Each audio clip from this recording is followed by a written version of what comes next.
नमस्कार प्रणाम। आप सभी के चैनल में स्वागत है। बहुत दर्द भरा हम आप लोगों के लिए लेके आए हैं ज्योतिक सोहर। सुनिए, आनंद लीजिए और ढेर सारा सपोर्ट कीजिए, प्यार दीजिए, दुलार दीजिए, आशीर्वाद दीजिए।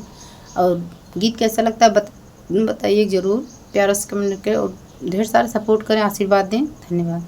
पीतर पख के माँ हिनवा हो जिउतिया के, दिनवा हो जिउतिया के दिनवा हो।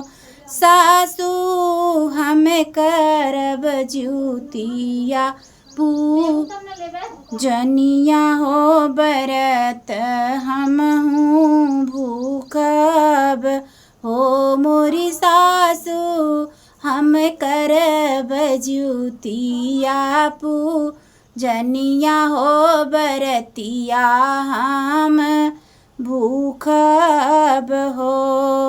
बोलिया तो बोलू मोरी बहुवरी हो, बोलाय नाही जान्यू हो, बोलही नाही जानियू हो।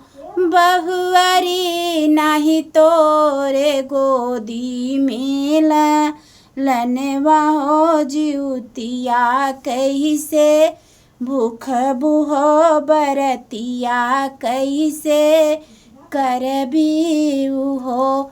मोरी बहुवरी नहीं तोरे गोदी में हो, रिलवा हो, जिउतिया कैसे भूखबू हो, बरत कैसे करबीऊ हो।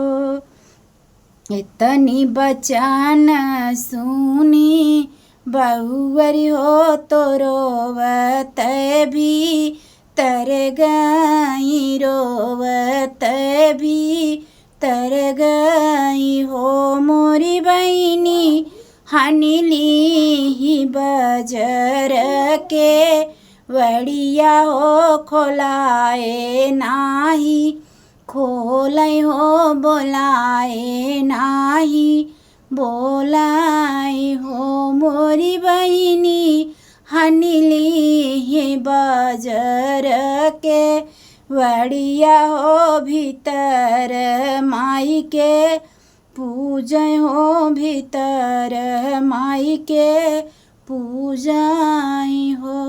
बहरे से आमाई सासू तो बहू से रज कर, बहू से रज कर हो। मोरी बहुवरी खोली दे तू बजर के वड़िया हो, भीतर हम आइब हो, भीतर हम आइब हो। मोरी बहुवरी खोली दे तू बजर के वड़िया हो, भीतर हम हूँ आइब हो।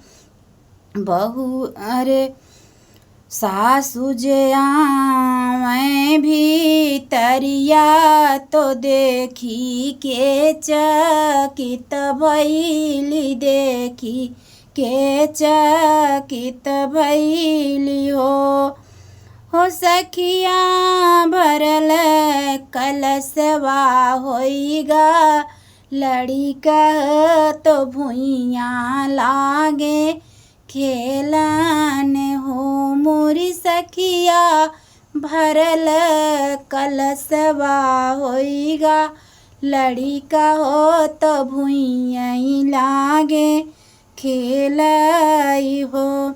एक हाथ लीला लनवा हो, दूसरे सासू के पैया लागे, दूसरे सासू के पैया लागे हो। मोरी सासू सिया माई दिहलीला लनवा हो, तो गोदिया हमरी भरलीन हो। मोरी सासू सिया माई दी हमला लनवा हो तो गोदिया हमरो भरलीन हो। सासु बहुरी मिली दुअरवा पे तो पोखरा खानाम हो तो पोखरा खानामई हो।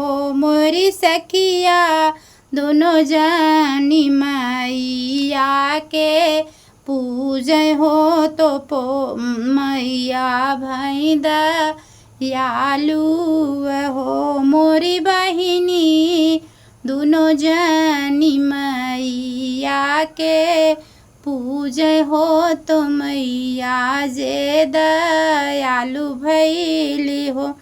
पीतर पख कै महीनवा हो जिउतिया के दिनवानु हो। मोरी सासु हम हूँ जिउतिया व्रत करब हो पूजनिया हम हूँ भूखबई हो। धन्यवाद। गीत कैसा लगा बताइए जरूर। नमस्कार।